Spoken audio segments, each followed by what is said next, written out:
또 이렇게 예배 참석하느라고 수고 많이 하시고요. 또 유튜브 스트리밍으로 보는 모든 우리 성도님들도 축복합니다. 이런 가정 세미나, 가정 사역에 대한 강의를 들으면 한 가지 미리 참고하고 강의 듣고 적용하면 도움이 될 겁니다.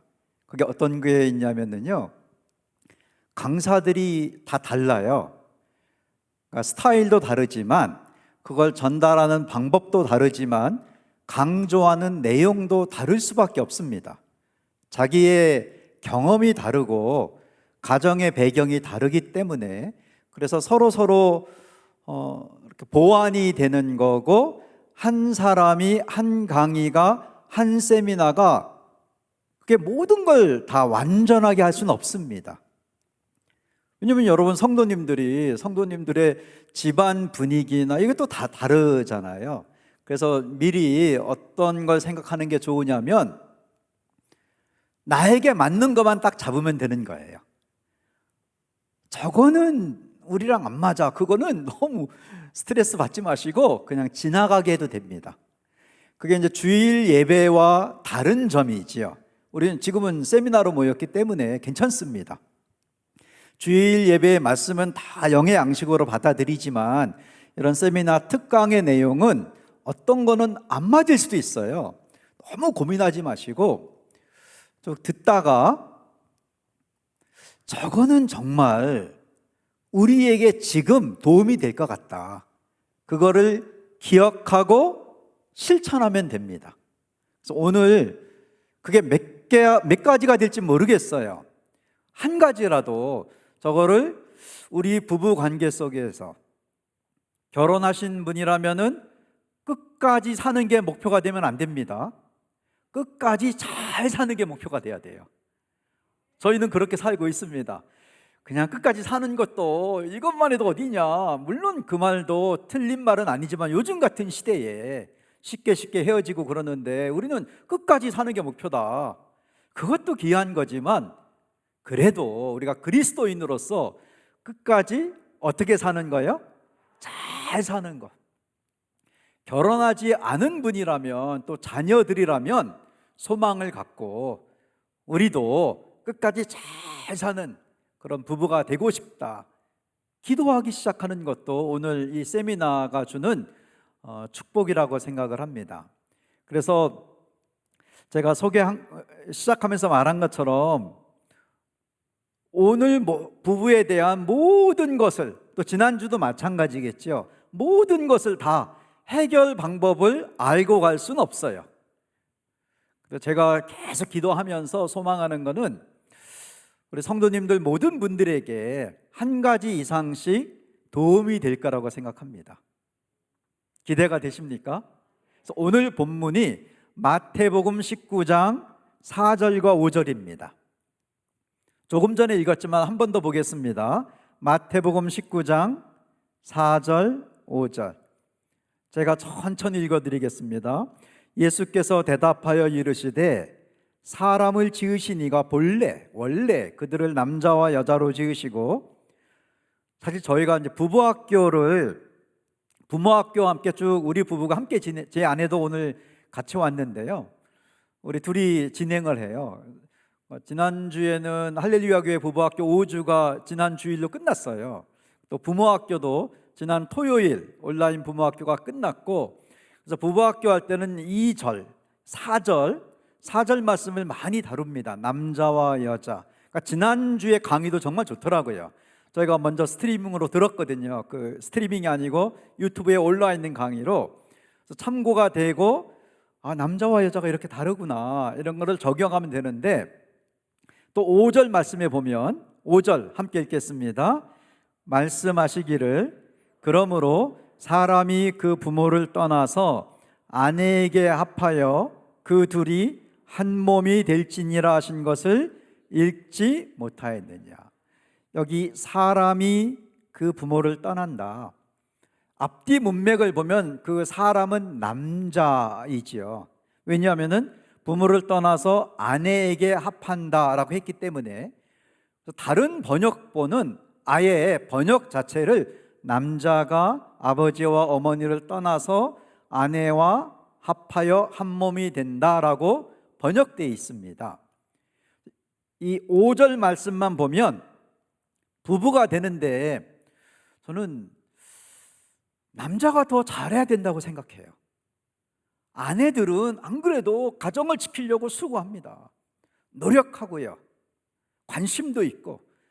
이런 부부 세미나 보면은 아내분들이 참석을 많이 합니다. 그래서 남편들은 이 4절, 5절 말씀처럼 여기 보면 남자의 할 일이 조금 더 강조가 돼 있어요.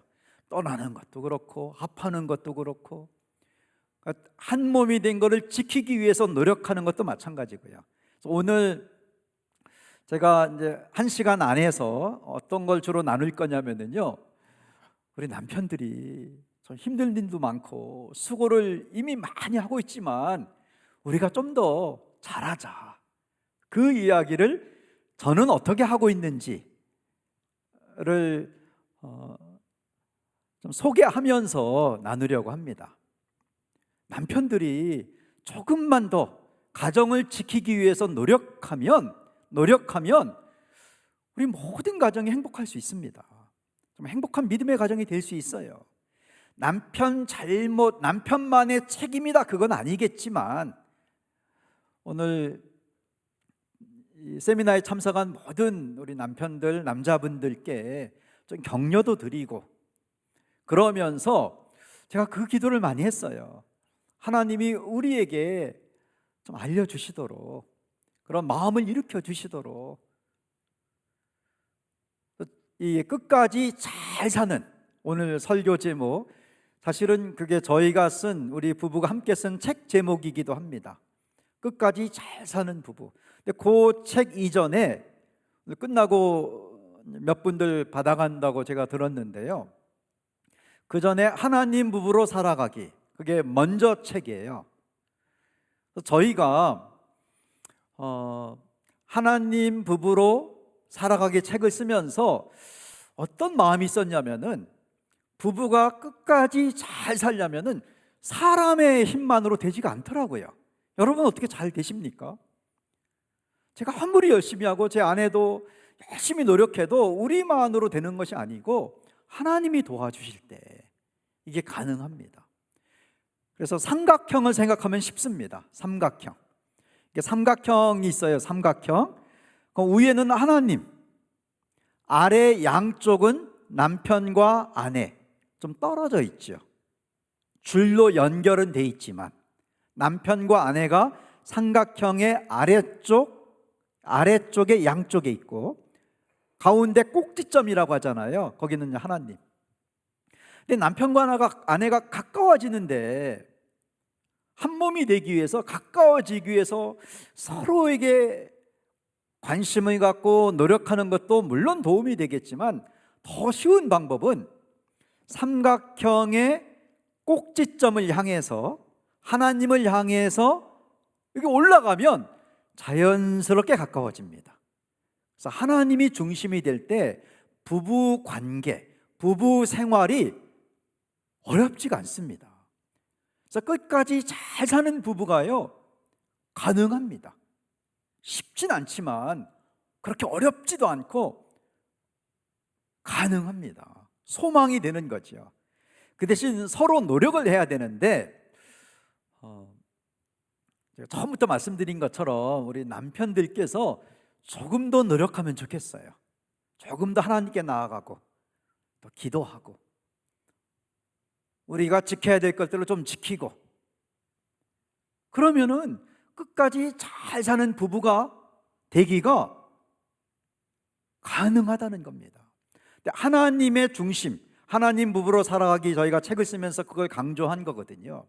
하나님 부부로 산다는 게 그럼 어떻게 사는 건가? 하나님이 우리 눈에 지금 보이지 않으니까 하나님의 말씀이 기록된 성경이 있습니다. 성경 안에서 참고가 될 만한, 적용이 될 만한 본문들을 늘 읽으면서 지키시면 그게 되는 거예요. 우리 남편들께서 제가 중요하게 여기는 성경 본문 하나를 소개하겠습니다.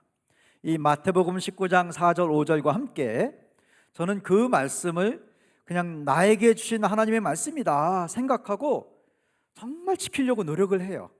어떤 때는 안 될 때도 있어요. 그러면 다시 하나님 도와주세요. 또 어떤 때는 또 되더라고요. 그게 그러면은 감사합니다.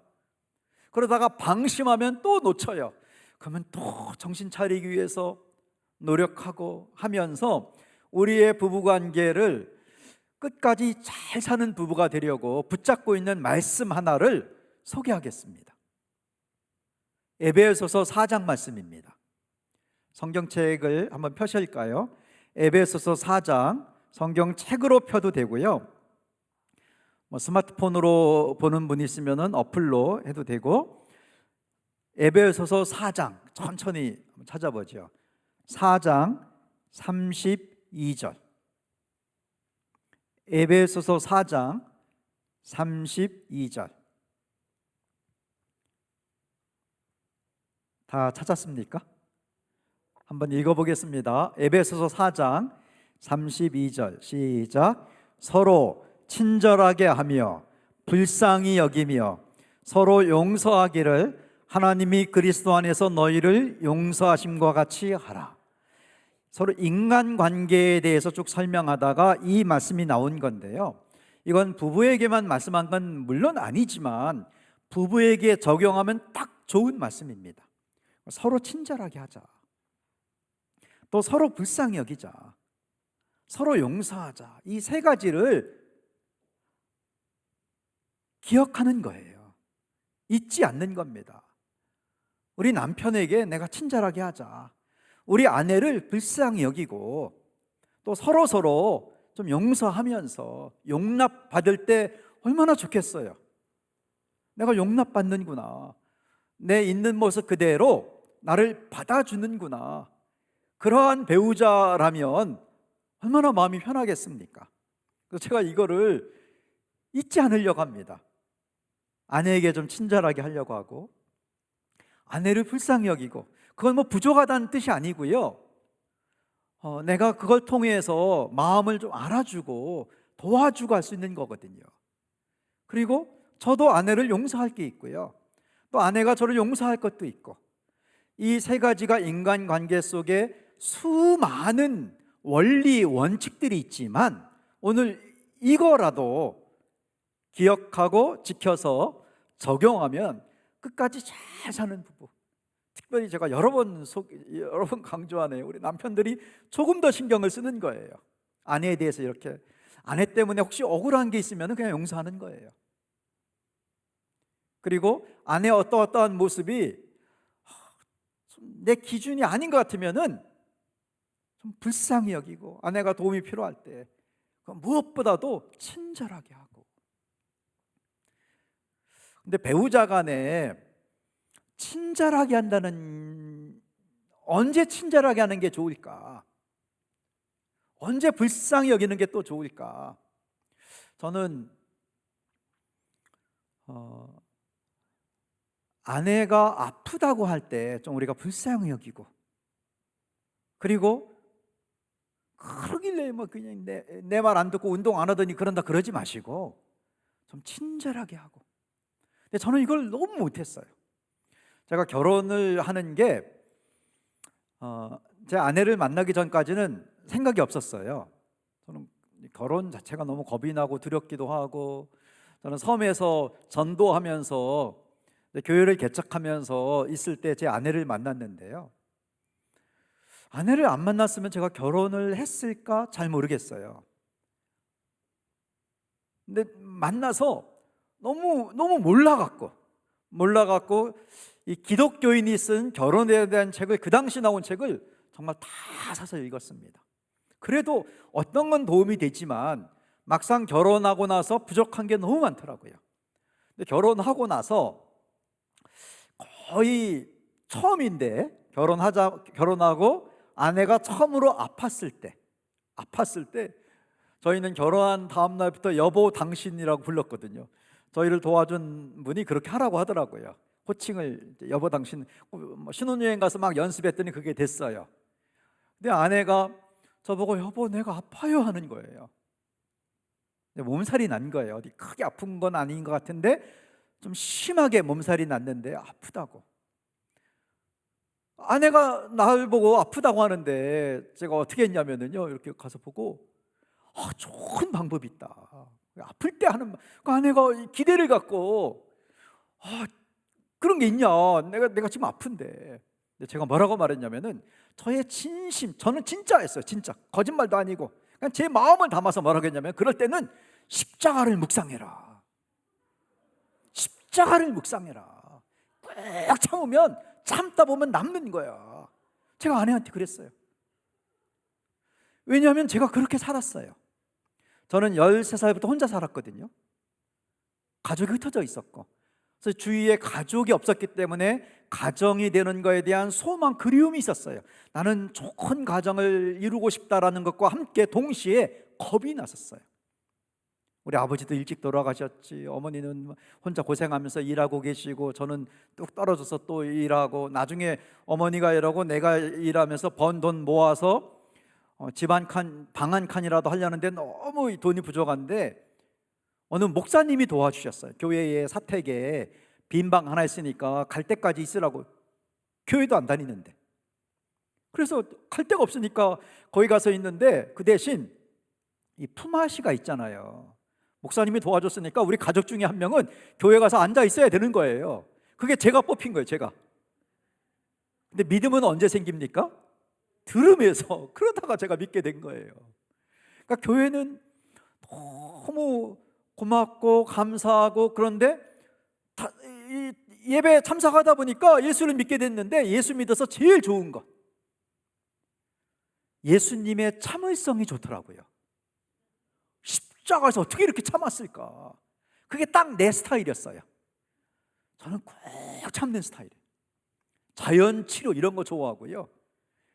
막 야생 동물들은 아프면 굶으면서 동굴 속에서 쭉 있다 보면 낫는다더라. 제가 아내한테 참아라. 그걸 제가 얼마나 모르는 사람이었겠습니까? 근데 제 아내가 처음으로 십자가가 싫어지려고 한대요. 나는 진짜 말한 건데 나는 그렇게 했으니까. 그래서 이게 아닌가 그럼? 그 다음은 모르겠어요. 그래서 제가 기도를 했어요. 모르니까. 책으로 많이 공부했지만 모르겠더라고요. 진짜 결혼하고 나니까. 아프면 어떻게 해야 되냐. 하나님께 기도했는데 하나님이 그런 마음을 주셨어요. 야, 너는 그게 맞아. 너는 병원에 가본 적도 없고 갈 수도 없었고 약 사 먹은 적도 없고 그냥 창고 같은 데 자랐거든요. 거기 있으면서 웅크리고 야생 동물처럼 쭉 하면 되지만, 아내는 그런 집에서 자란 게 아니다. 갑자기 사람이 달라질 수 있는 게 아니다. 제가 아내가 어떤 가정에서 자랐는지를 몰랐어요. 우리가 연애하면서도 2주에 한 번 만났거든요. 그러니까 편지로 데이트하고 잘 몰랐어요. 그러다가 이제 결혼했기 때문에 좀 알아야 되겠구나.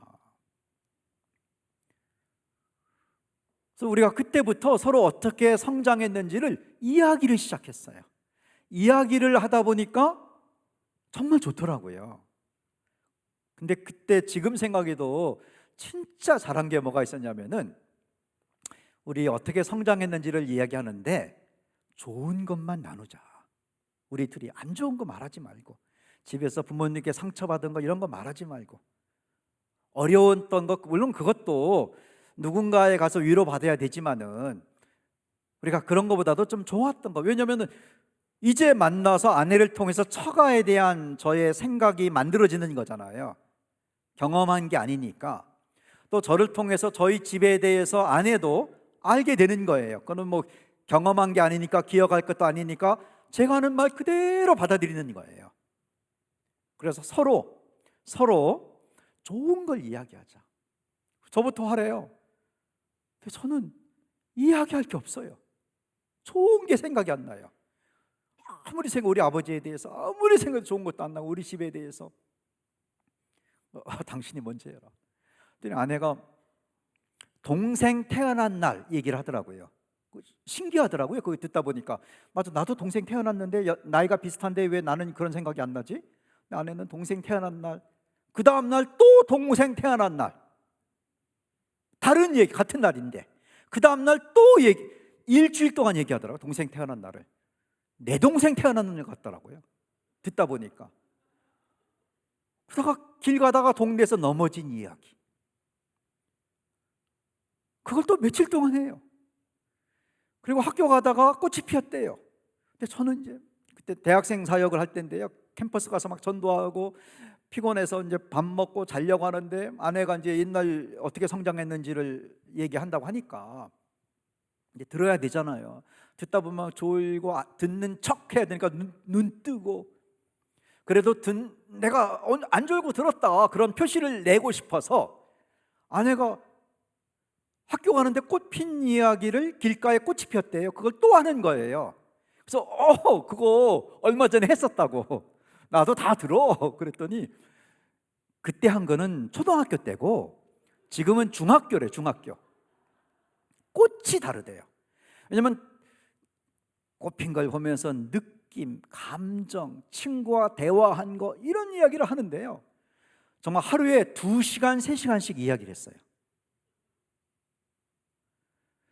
한 6개월쯤 하니까 중학교를 졸업하더라고요.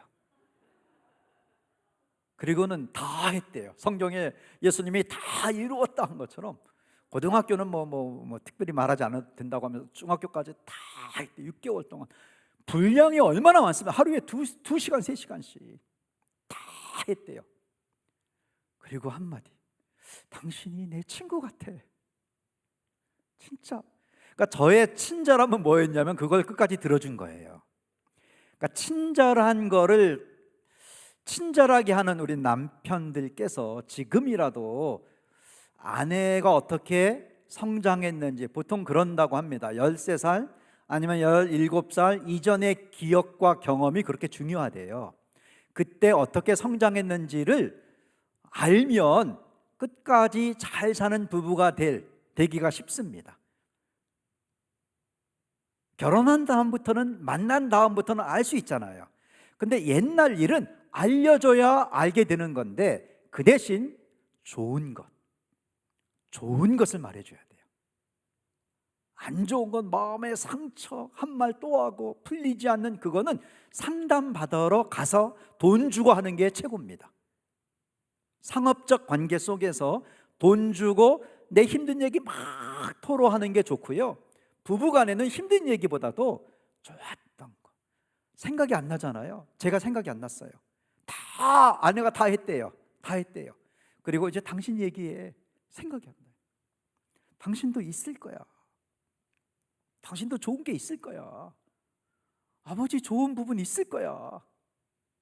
생각날 때까지 기다려줄게. 2주 있다가 딱 하나가 생각났어요. 근데 신기하죠. 실타래가 엉켰을 때 풀린 실 하나를 하면 쭉 이렇게 풀 수 있는 것처럼 아버지에 대한 좋은 기억 하나가 딱 생각나니까 그 다음부터 계속 제가 써놓기 시작해. 저도 신기하더라고요. 그러면 내가 좋은 집에서 자랐네. 우리 아버지가 좋은 부분이 있었네. 저는 아버지가 술 드시면 어머니가 뒷집으로 도망간 그 사건이 너무 강렬해 갖고 그것만 기억하고 있었는데, 나중에 생각난 거예요. 나중에 사실 아버지가 술 깨신 다음에 저보고, 야 장빈아, 제가 이름이 홍장빈이잖아요. 장빈아, 네가 슬쩍 가서 다른 사람 모르게 엄마한테 미안하다고 하고 엄마 집에 오라고 하라고. 그게 생각난 거예요. 그게. 그러니까 우리 아버지도 그렇게 막 나쁜 분은 술이 나쁜 거죠. 술이. 그 전까지는 너무 그 안 좋은 기억 속에 있었는데 좋은 기억이 하나씩 생각나면서 제가 글로 써놓기 시작했어요. 아버지 많이 썼습니다. 책을 쓸 때마다 하나씩 그거를 발표를 하고 속에 그 안에 넣어놓고, 지금도 다음 책에 하려고 남겨놓은 사례들이 있어요. 아내가 저에게 친절하게 한 거는 그 2주를 기다려주면서 저에게 소망을 심어줘. 좋은 게 있을 거야. 서로 간에 대화할 때 좀 들어주는 겁니다. 친절하게. 그리고 좋은 이야기 하도록 격려해 주고, 이 안 좋은 이야기를 많이 하면은요, 제일 영향을 받는 게 내가 영향을 받아요. 자기 자신이 부정적인 사람이 돼요. 내 입으로 말하는 거를 제일 먼저 듣는 귀가 내 귀거든요. 가장 가깝잖아요. 내 뇌가 그걸 기억을 해요. 뇌는 주어와 시제를 모른다고 하거든요. 그러니까 누가 말했는지, 누구에 대해서 말했는지, 언제 일인지 모르고 막 안 좋은 얘기하면은 내 뇌가 나를 안 좋게 기억하는 거예요. 그래서 내가 부정적인 사람이 됩니다. 제가 만난 한 분이 하도 힘든 얘기 많았는데, 아니라고, 부모님에 대해서 좋은 거를 찾으라고. 없대요. 그럼 기다릴게요. 있을 거예요. 분명 있습니다. 우리의 기억은 이제 내가 본 것만 기억하는 거기 때문에, 내가 안 본 게 많잖아요. 우리 눈이 앞에 달려 있잖아요. 뒤에 없어요. 우리 뒤에 있는 건 몰라요. 좋은 게 있어요. 정말 모르겠으면 기도해 보는 거예요. 제가 기도하면서 이 좋은 거를 하나씩 하나씩 찾기 시작했거든요. 그거를 부부간에 기다려주는 거예요. 들어주는 거고. 그 듣다 보니까 내가 아픈 아내한테 십자가 묵상하라고 한 거는 말도 안 되는 거였더라고요. 왜냐하면 제 아내가 성장한 집 배경, 환경, 집안의 분위기, 이런 걸 보니까 정말 다정다감하고 따뜻하고 서로 잘 돌보고 그런 집이에요. 저희도 이제 카톡 가족 단톡방이 있거든요. 아프다고 하면은 막 수시로 연락하다가 반응 없으면은 막 전화가 3번씩 와요. 병원 가라고. 또 와요. 병원 갔냐고. 병원에서 뭐라고 했냐고. 저는 이제 그런 걸 몰랐으니까, 서로 알다 보니까 이 불쌍히 여긴다는 것도 뭔가 이렇게 알아야 그게 되더라고요. 그러니까 사람이 나쁜 거 아닙니다. 여러분의 남편이, 아내가 나쁜 사람이 아닙니다. 좋은 사람입니다. 좋은 사람인데 사는 게 너무 힘들다 보니까 조금 이렇게 엉킨 게 있는 거거든요. 근데 좋은 사람들인데 잘 모르는 거예요. 왜 모르냐면 알려주지 않았으니까. 잘 모르는 거예요. 그 살면서 이제 하나씩 습관들이 나타나잖아요. 제 아내가 집에 들어오면 양말을 벗어요. 우리 다 그러잖아요. 근데 양말을 벗어서 막 집어 던져요. 아내는 아마 내가 빨래 할 거니까, 세탁기에 내가 넣을 거니까 신경 안 쓰고 오자마자 그냥 거실에다가 양말 벗어요. 그게 저한테는 그렇게 큰 문제는 안 됐어요. 근데 차가 생긴 다음에 차를 타면 또 양말을 벗어요. 집에서는 그런다 하더라도, 그러니까 강의하러 우리 둘이 이제 같이 많이 다니거든요. 아내가 강사일 때도 있고 제가 강사일 때도 있고 둘이 같이 강의할 때도 있고 한데, 강의하러 갈 때는 그래도 괜찮아요. 왜냐하면 벗고 가다가 이제 차에서 내리기 전에 신어요. 양말 벗고 교회에 들어가는 건 조금 그 신발 신기가 불편하니까 이제 신어요. 그래서 제가 신경 안 쓰는데, 문제는 강의 끝나고 집에 가려고 차를 타면 벗어요. 그리고 그냥 가버려요. 어느 날 누구 다른 사람하고 차를 타고 가는데 그분이 그러는 거예요. 목사님, 여기 양말이 떨어져 있네요. 제가 뭐 이렇게 창피하거나 그런 건 아니었어요. 근데 조금 화가 나더라고요. 그 양말을 벗어서 왜 거기다 넣냐. 양말이 그 차에 떨어져 있으니까. 그래서 그게 몇 번 겹쳤어요. 양말을 자꾸 놓고 가니까 내가 들고 가고 했는데, 이번에는 좀 버릇을 잘못된 것 같은데 이 습관을 고쳐야 되겠다. 내가 아주 각오를 하고 딱 들어가서, 여보, 얘기 좀 하자고. 그랬더니 아내가 저보고 분위기를 딱 보고 자기 눈을 보고 말하라 해요. 그리고 좀 부드럽게, 우리가 둘이 약속한 거였거든요. 서로 눈을 보고 할 말이 있으면은 부드럽게 말하자. 눈을 딱 쳐다봤는데 눈동자 속에 누가 보였을까요? 내가 보이더라. 내가 진짜 그게 무슨 소설 속에 있는 이야기가 아니라 내가 보이더라. 그 순간에 딱 떠오른 게 내 습관, 그러니까 양말을 벗어서 막 아무 데나 두고 차에서 막 그냥 놓고, 그 아내의 습관 때문에 제가 이제 조금 이렇게 화가 나 있었는데, 저의 버릇 습관 때문에 아내가 힘들어하는 게 하나 있었어요. 저는 그게 딱 생각난 거예요. 내가 수건을 지금 아침에 샤워하고 그걸 내려놨나? 세탁기에 넣어놨나? 그냥 놨나? 저는 샤워하면은 수건을 다시 걸어놔요. 저절로 마르거든요. 그런 거 아세요? 그냥 말라요. 요즘에는 집에 건조해갖고 그냥 말라요. 또 쓰면 돼요. 또 쓰면 돼. 저는 쫙 펴서 걸어놔요. 수건을 딱 쓴 거를. 아내가 그걸 그렇게 힘들어했어요. 아니, 수건을 대충 걸어놓으면 샤워했구나, 썼구나, 그럼 다른 수건 써야지 하겠는데, 저는 또 부지런하게 쫙 펴서 딱 새 것처럼 걸어놓으니까 아내가 말라있으니까 하다가 땀 냄새도 나고, 아내가 몇 번 얘기했어요. 그 수건 그냥 이 빨래통에 넣어놔라. 세탁기까지 가지 않더라도 그냥 내려놓으면 내가 알아서 빨게. 근데 그걸 그렇게 잊어버리고 아내의 말이 들리지가 않는 거예요. 근데 아내 양말 벗는 거를 내가 고치게 하려고, 여보, 할 얘기가 있어. 딱 보는데 눈동자 속에 내 얼굴이 보이면서 그게 생각난 거예요. 내가 오늘 수건 어떻게 했더라? 자신이 없어요. 그걸 놨는지 뜯는지. 가서 보니까 그냥 그대로 있더라고요. 저는 아내가 수건을 쓴 거를 걸어놓든 안 걸어놓든 저는 전혀 걸리지 않아요. 근데 제가 양말을 벗어놓든 차에서 놓든 아내는 전혀 신경을 안 써요. 그러니까 서로 이렇게 건드리는 게 있는 거거든요. 그래서 그날은 이야기를 했어요.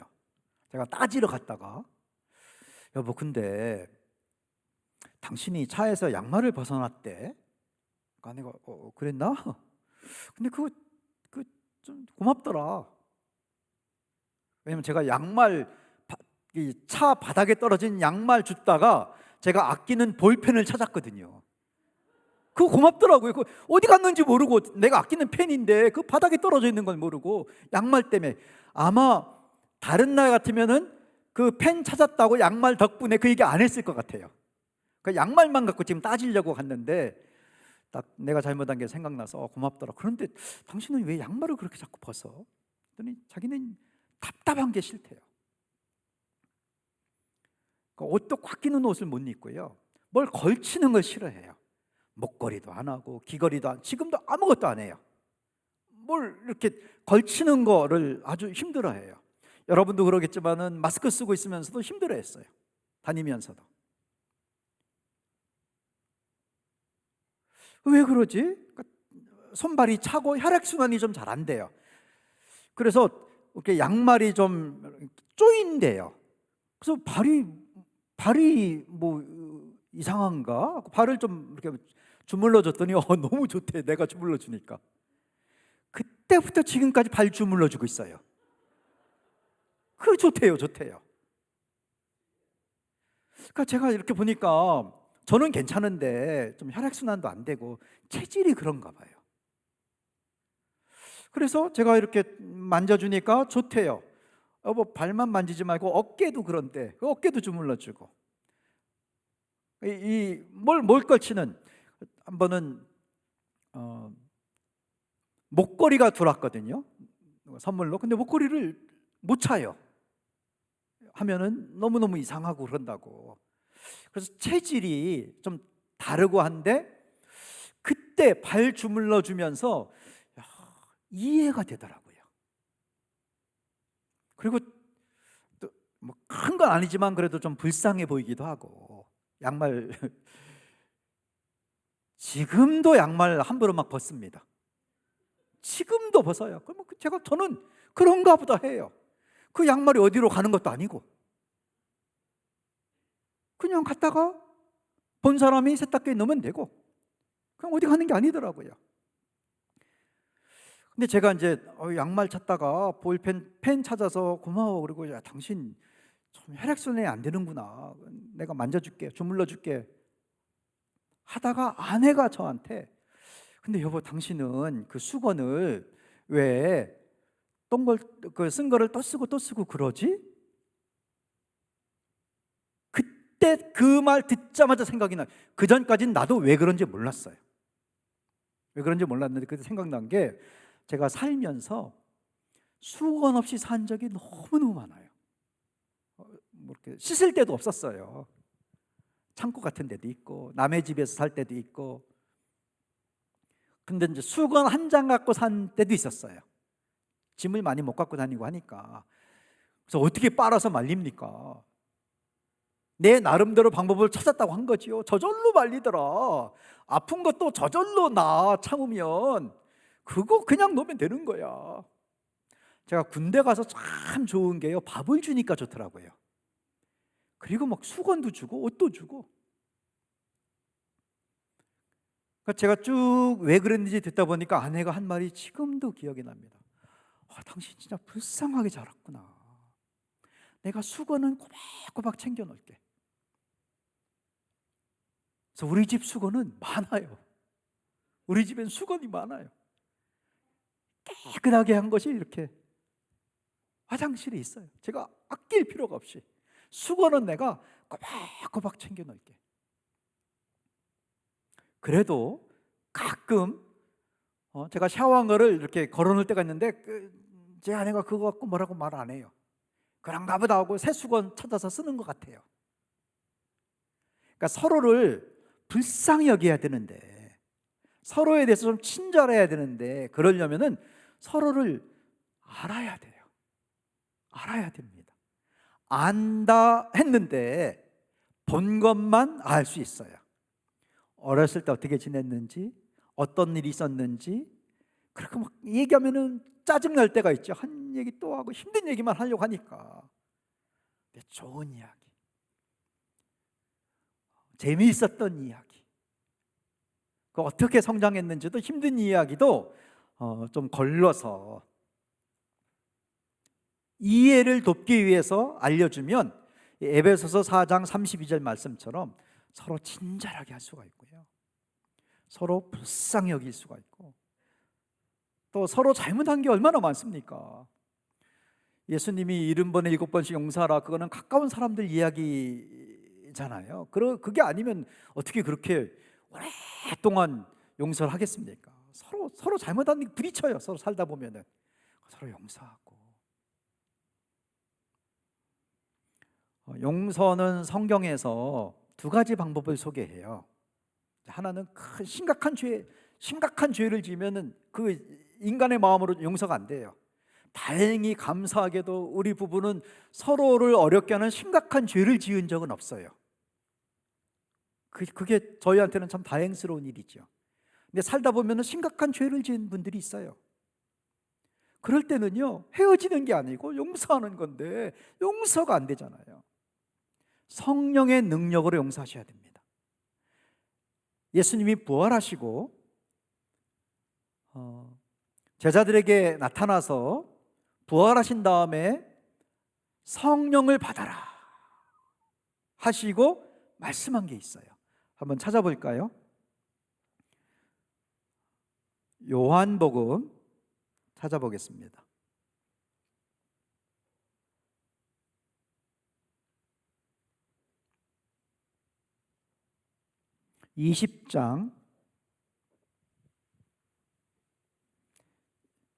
요한복음 20장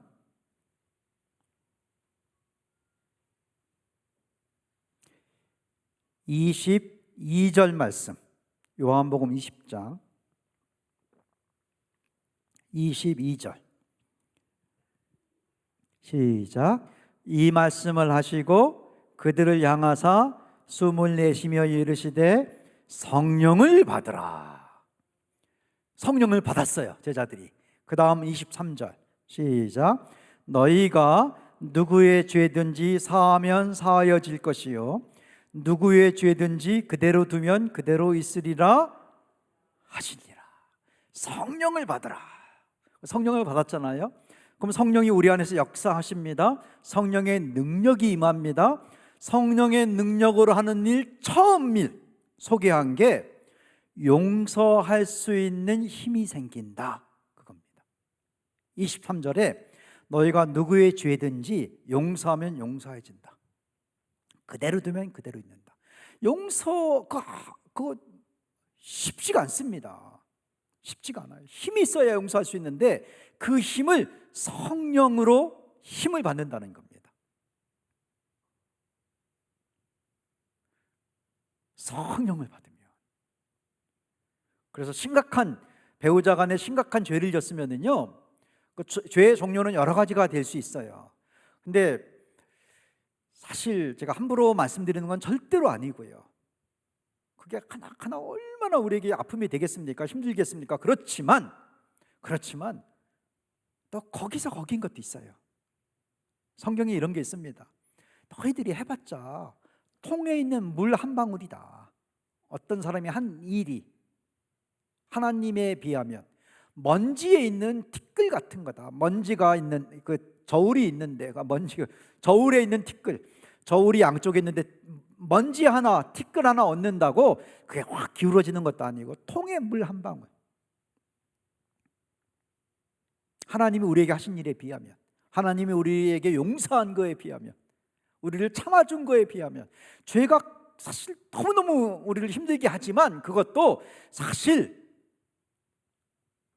저울에 떨어진 티끌 하나, 통에 물 한 방울처럼 여길 수가 있어요. 여유가 생깁니다. 성령이 임하면. 그래서 심각한 죄는 성령의 능력으로 용서하시고, 근데 그런 것이 아니고 살다 보면 부딪힐 때가 있잖아요. 그때마다 감정이 상하는데,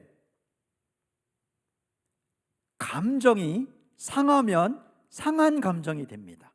근데 상한 감정이 그대로 두면 썩은 감정이 돼요. 그럼 그때 막 심각해집니다. 근데 상한 감정 단계에서 멈추게 해야 돼요. 더 나빠지지 않도록. 상할 수 있지요. 우리가 사람인데 기분 나쁘고. 근데 그 상한 거를 그대로 두면 썩은 감정이 돼요. 그러니까 상한 감정을 그때마다 깨끗하게 만드셔야 돼요. 그 방법은 용서하는 거예요. 서로 부딪히면. 근데 사소한 어떤 기분 나쁜 거, 충돌 이런 거 부딪힐 때는 성령의 능력까지도 막 사용할 필요도 없고요. 어떻게 용서하는 방법이 제일 좋으냐면은 꼭 속으로 용서해, 마음속으로 용서해야 돼요. 남편한테 가서 여보 나 오늘 당신 용서했어. 그러면은 남편이 내가 뭘 잘못했다고?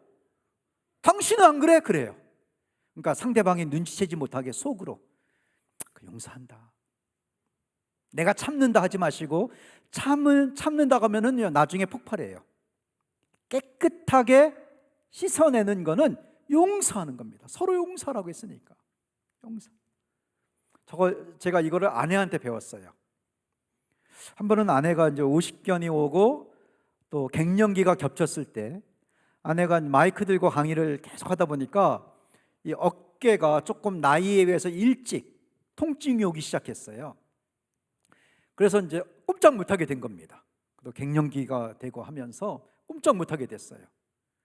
그래서 집에 이제 일정들 사역을 다 줄이고 아프니까 저도 줄이고 하면서 제가 살림을 했습니다. 제가 아내 앞에서는 이 말 못하고요. 살림에 한 6개월 했거든요. 설거지도 하고 밥도 하고 아내가 좀 반찬도 만들어 보고 그것 갖고 제가 너무 큰 소리 치는 것 같아요, 사실. 그래서 좀 미안하긴 한데 평생 아내는 그거 일을 했는데 근데 제가 설거지를 하다 보니까 눈에 보이더라고요. 이 접시 같은 거, 그릇 같은 거 왜 그렇게 그릇이 많은지. 그래서 내가 야, 우리 집에 이렇게 그릇이 많냐. 그리고 내가 보니까 이렇게 그릇의 배치를 좀 이 그릇은 여기다 하고 이 그릇은 여기다 하면 편할 것 같은데 막 그냥 놓고 그래서 왜 이렇게 쓰느냐. 세상에 제 나이에 제가 잔소리를 시작한 거예요. 잔소리를. 집에서 설거지하다가 밖에 가면 홍장빈 간사님, 홍장빈 목사님 막 그랬거든요. 제가 막 활동할 때인데 집에 가면 잔소리, 아내한테 설거지하면서. 근데 언젠가는 아내도 같이 짜증내더니 언젠가부터는 전혀 내가 아무리 말해도 반응이 없는 거예요. 그리고 여전히 나한테 커피를 타주고 나를 보고 웃으면서 말하고, 내가 한창 막 잔소리하고 있는데 아내는 여전히 천사처럼 말하고 있는 거예요. 야, 당신 표정 너무 좋은데? 그랬더니 어느 날 강의 듣는데 아내가 제 얘기를 하는데요, 남편이 요즘에 잔소리한다. 잔소리하는데 자기가 차라리 설거지를 하지 말지, 그게 여기까지 온대요. 그냥 하지를 말지, 내가 일어나서 하지. 근데 아프니까 남편이 하는 건 또 고맙긴 하는데, 근데 그때마다 한 가지 배웠대요. 남편을 용서한대요. 속으로 용서합니다. 어떤 날은 5번 한대. 속으로. 한 번 갖고 안 되니까 5번을 용서합니다. 그러면은 이 표정이 조절이 된대. 그거 강의 듣고 저런 거였었나? 저랬었나? 나도 배웠네. 근데 그래서 그랬구나. 근데 제가 미안해서 그다음부터는 잔소리가 없어지더라고요. 마침 또 이제 50견이 치료가 되고 그래서 조금씩 조절하고, 저는 지금 집안일 둘이 함께 하긴 하지만은 그래도 많이 좋아졌는데요.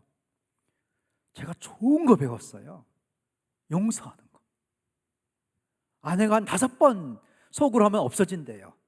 근데 저는 어떤 날 아내가 한 일 때문에 제가 너무 억울한 거예요. 근데 5번 해봤거든요. 아내를 용서합니다. 안 없어지더라고요. 그날은 한 10번 했어요. 그랬더니 진짜 제 상한 감정이 썩은 감정이 되지 않고 딱 멈춘 겁니다.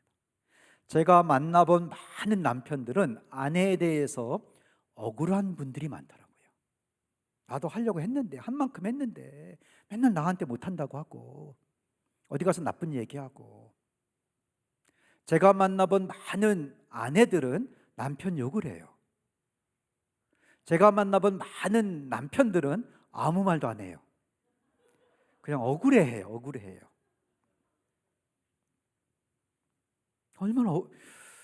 저희가 지금 충북 영동에 살고 있습니다. 2020년에 기촌 겸 전국을 다니기가 편리해서 기차역도 있고 차로 다니기도 좋고, 그래서 충북 영동에 지금 살고 있는데요. 옥천 살려고 했는데 옥천이 너무 비싸서 거기는 못 사고, 그래도 어디가 우리가 할 수 있는 범위 안에 사다 보니까 영동에 이제 집 하나를 구해서 거기 살고 있는데, 축대가 있어요. 축대가 산 밑에예요. 근데 축대가 산 밑에다 보니까 축대가 꼭 필요한데, 속에 이제 이렇게 흙이 밑으로 내려가고 안전하긴 하지만 불안한 건 아닌데 빈 공간이 너무 많더라고요. 거기에 뱀들이 들어가더라고요. 뱀 이제 껍질도 보고. 그래서 이걸 메꿔야 되겠다. 근데 아내는 꽃을 좋아해요.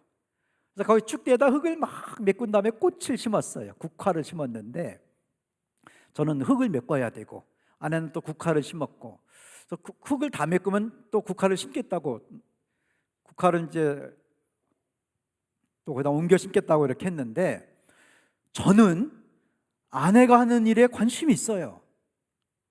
저는 친절해요. 도와주고 싶어요. 그래서 국화를 밟지 않았어요. 저는 안 밟았어요. 흙을 메꾸면서 발자국이 보였지만 그 국화를 밟은 발자국이 아니에요. 저도 관심이 있고, 아내가 어려운 거기 축대에다가 국화 심으려면 올라가서 막 쉽지가 않거든요. 근데 아내가 중간에 나왔어요. 국화를 왜 이렇게 만들었냐고. 그건 밟은 게 아니고 흙에 조금 이렇게 쌓이다 보니까 그런 거지, 올 가을에 국화꽃 다 폈어요. 그거 아무 문제가 없는데 아내가 국화 왜 이렇게 했냐고. 그러다 우리가 막 싸우기 시작했어요. 안 그래도 내가 지금 힘든데, 자세도 힘들고 흙 채우는 것도 힘들고 흙을 또 막 가져와야 되고, 동네 사람들이 구경하고 있고 그게 힘들더라고요. 막 근데 그래도 뱀 들어가는 것보다는 시골 사람들은 뱀 갖고 그런다고 또 뭐라고 막 그럴 수 있으니까 그냥 말도 안 하고 흙 갖다 막 채우고 열심히 하고 있는데 국화 안 밟았는데 왜 이렇게 됐냐고 하니까 너무 억울한 거예요. 우리 남편들 중에 억울한 분이 있을 거예요. 제가 10번 아내를 용서하니까 없어지더라고요. 근데 한 분은 목사님 저는 20번 했어요. 20번 용서했대, 속으로. 용서는요 드러내놓고 하는 것보다 속으로 하는 게 더 효과적입니다. 괜히 내가 당신 용서했어 하면은 내가 뭘 잘못했다고 하면 2라운드가 시작되거든요. 2라운드가. 그래서 심각한 죄를 지었으면은 막 그냥 관계 깨지 말고 헤어지지 말고 용서를 하는데 그건 사람 힘으로 안 돼요. 성령의 능력으로 계속 성령을 구하는 겁니다. 성령님 도와주세요, 힘을 주세요. 금식도 하시고 성령을 구하시고 그 성령의 능력으로 용서할 수 있어요. 그러면 용서했을 때 심각한 죄 때문에 관계가 깨진 것보다 훨씬 좋습니다. 훨씬 좋아요. 끝까지 잘 살 수 있어요. 근데 그런 것도 있지만은 일상생활 속에서 사소한 부딪히는 거 있을 때, 억울할 때. 근데 제가 만나본 또 많은 아내들은 우울한 분들이 많아요. 억울한 분이 있을 수는 있겠지만은 억울한 감정은 좀 쉽게 없어지나 봐요. 왜냐하면은 계속 남편에 대해서 기분 나쁠 때마다 남편을 욕하니까 그게 감정이 없어지는, 친구들하고 저희가 차를 마시려고 누구 약속이 있어서요 카페에 들어갔는데 앞 테이블, 뒷 테이블에 여자분들이 앉아 계셨어요. 근데 이분들이 그때는 마스크 쓰기 전인데 얼마나 크게 두 그룹이 얘기하는지 다 들리는 거예요. 야, 진짜 똑같으시더라고요. 똑같이 남편 욕하더라고요. 앞 테이블, 뒷 테이블 다. 그래서 제가 듣다가 일어나서 저희 부부 사역하는데요, 그거보다는 이렇게 하세요라고 말하고 싶어지는. 근데 그거 말할 수 없잖아요. 정말 근데 스트레스는 좀 풀리겠어요. 근데 남편들은 말을 안 해요. 그래서 억울한 게 쌓여 있으면 여러분 폭발합니다. 제가 장로님 한 분이요 저 손을 잡고 목사님 어디 가서 내 얘기할 데 없어요? 내가 교회에서 못 하겠어요. 애들한테도 못 하겠어요. 습관도 안 돼 있고 내가 그동안 사실은 참았는데 제가 돈 주고 하세요. 병원 다니는 거 전혀 부끄러운 거 아니고요. 좋은 데 많습니다. 가서 상담받고 하세요. 당당하게. 내가 그렇게 비싸지 않은 데도 많으니까 가서 좀 이야기를 하세요. 이야기를 쌓아놓지 마시고. 그 억울한 게 쌓여 있으니까 썩은 감정이 되는 거예요. 근데 상한 감정에서 썩은 감정으로 넘어가는 것을 차단하는 방법은 용서해야 됩니다. 용서. 그래서 수시로 속으로 저희 가끔 농담합니다. 당신 오늘 몇 번 용서했어? 우리는 둘이 농담을 해요. 살다 보면 부딪히는 게 있지 않겠습니까? 그래서 에베소서 4장 30절 말씀을 늘 기억하면서 서로 친절하게 하고 서로 불쌍히 여기고, 그래서 그랬구나, 몸이 아픈 거구나, 사람이 나쁜 게 아니고 내가 잘못한 게 아니고 자기 문제구나, 자기가 지금 피곤한 거구나. 저희는 이제 비교적 말싸움을 안 하는 부부예요. 우리가 부부 사역하기 때문에 그런 것만이 아니고 우리는 방법을 터득했거든요. 짜증나면 이게 싸움이 나오게 돼 있거든요. 짜증나지 않게 해야 되는데 저는 언제 짜증이 나냐면은 잠이 부족하면. 제 아내는 언제 좀 이렇게 짜증을 내냐면은 배고프면. 그래서 우리는요 서로 알아요.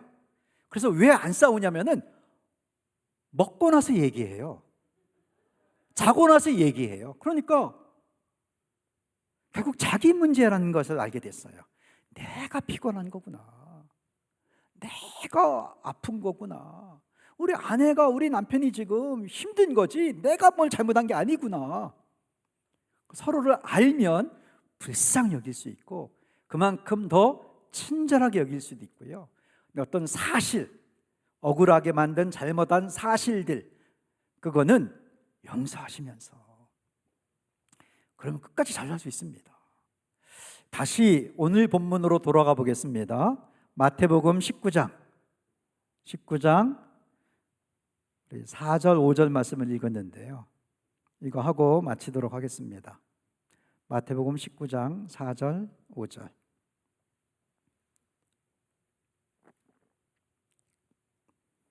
시작. 예수께서 대답하여 이르시되 사람을 지으신 이가 본래 그들을 남자와 여자로 지으시고 말씀하시기를 그러므로 사람이 그 부모를 떠나서 아내에게 합하여 그 둘이 한 몸이 될지니라 하신 것을 읽지 못하였느냐. 이 말씀은 이혼에 대한 질문에 대한 대답입니다. 그 당시도 그렇고 지금도 그렇지요. 쉽게 헤어질 수 있어요. 그래서 노력을 해야 되는데 6절 시작. 그런즉 이제 둘이 아니요 한 몸이니 그러므로 하나님이 짝지어 주신 것을 사람이 나누지 못할지니라 하시니. 하나님이 짝지어 주신 것. 여러분, 배우자를 보면서 하나님이 우리를 만나게 하셨다는 확신을 가지세요. 하나님이 만나게 하셨습니다. 방법은 어떠하든지, 연애 결혼이든 중매 결혼이든 소개받았던, 어떻게 하다 보니까 결혼했던 방법은 여러 가지예요. 근데 하나님이 허락해야 참새 하나도 떨어지고 뭐 이런 거잖아요. 하나님이 만나게 하셨습니다. 흔들리지 마세요. 하나님이 짝지어 주셨어요. 근데 하나님이 위대한 분인데, 능력이 분인데 짝지어 주셨는데 사람들이 노력하지 않으면 너무 쉽게 헤어질 수 있어요. 그 이혼 논쟁에 대한 예수님의 대답인 겁니다. 하나님이 짝지어 주신 것을 사람이 나누면 안 된다. 너무나 쉽게 나누어질 수 있기 때문에 노력을 하셔요. 서로 불쌍히 여기고, 서로 친절하게 하고, 서로를 용서하면서 상한 감정을 좀 자꾸 깨끗하게, 우리 집 청소하듯이 감정을 용서함으로 깨끗하게 하시고, 헤어지지 않으려고 노력하는 겁니다. 꼭 뭐 이렇게 별거 이혼이 아니더라도 마음이 나눠지지 않으려고, 그냥 이대로 사는 거지 뭐 끝까지 사는 게 목표지, 이러지 마시고 서로 사랑하는 부부가 되기 위해서 노력하시는 거예요. 몇 주 전에 저희가 80분 정도 영상을 어느 방송국에서 녹화하느라고 작가분과 인터뷰를 몇 차례 했어요. 쭉 듣고 그분이 마지막 말이 너무너무 인상적이었어요. 저한테 그러더라고요. 두 분은 참 노력을 하셨군요. 그냥 된 게 아니었군요. 저희는 하루에 5가지씩 날마다 하는 게 있어요. 서로 친절하게 하려고 노력을 합니다. 아침마다 일어나면 우리는 서로 배꼽 인사해요. 오늘 그거 보여드리려고 제 아내랑 같이 왔어요. 서로 안아주고 또 서로 손잡는 것도 합니다. 이거 손잡는 것도 신경 안 쓰면은 잊어버리게 되고, 가벼운 스킨십이 친밀하게 하거든요. 서로 손잡고 안아주고, 그리고 서로 웃기. 이게 쉬운 것 같지만 신경 쓰고 있어야 돼요. 서로 방긋 웃기, 그냥 한 번씩 웃어주는 거, 서로 칭찬하기. 제가 아침에 일어나면은 서로 배꼽 인사하고요. 저녁에 자기 전에는 서로 손잡고, 사랑해 주신 한 사람이 3번 사랑해 눌러주면 다른 사람이 2번 누르는 저희가, 우리가 가끔 서로 마음이 상했을 때도 손은 잡고 잡니다. 그건 그거고 이건 이거니까. 그리고 3번 눌러요. 사랑해. 제 아내가 어디 강의 가서 그러더라고요. 사실 남편이 먼저 눌러요. 제가 저 스스로 자랑스러웠어요. 남편들이 조금 더 노력을 하셔야 됩니다. 남편들이 마음이 강하시거든요, 여러분. 그래서 그냥 그건 그거고, 서로 싸운 건 싸운 거고, 손잡는 건 손잡는 거니까 내가 눌러주지 뭐. 그럼 아내분들이 답장을 꼭 하세요, 여러분. 상했다고 막 그냥 손 뿌리치지 마시고 손잡고 용서하면서 또 잡아주고. 한번 같이 나올래요? 저희 여러 교회에서 우리 이렇게 서로 인사하는 걸 했는데 어느 교회에서 그러더라고요. 그 강의 들은 것보다 서로 인사하는 게 더 보기 좋더라고. 여러분도 꼭 한번 해보세요. 이건 정말 좋습니다.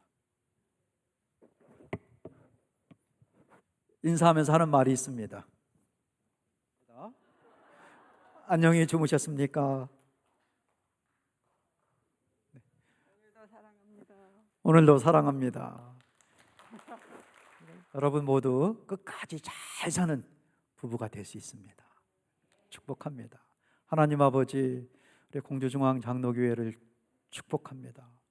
귀한 가정, 귀한 부부들, 정말 하나님을 사랑하는 믿음의 가정들이 있습니다. 이제 행복하게 믿음으로 사는 가정을 세울 수 있도록 하나님 도와주시고 힘주실 걸 믿습니다. 이미 세워진 좋은 가정들이 있을 줄 압니다. 계속 끝까지 잘 살게 하시고 지금부터라도 서로를 불쌍히 여기고 친절하고 서로를 또 용서하면서 사랑을 고백하면서 잘 사는 성도 가정이 되게 하여 주시옵소서. 예수님 이름으로 기도합니다. 아멘.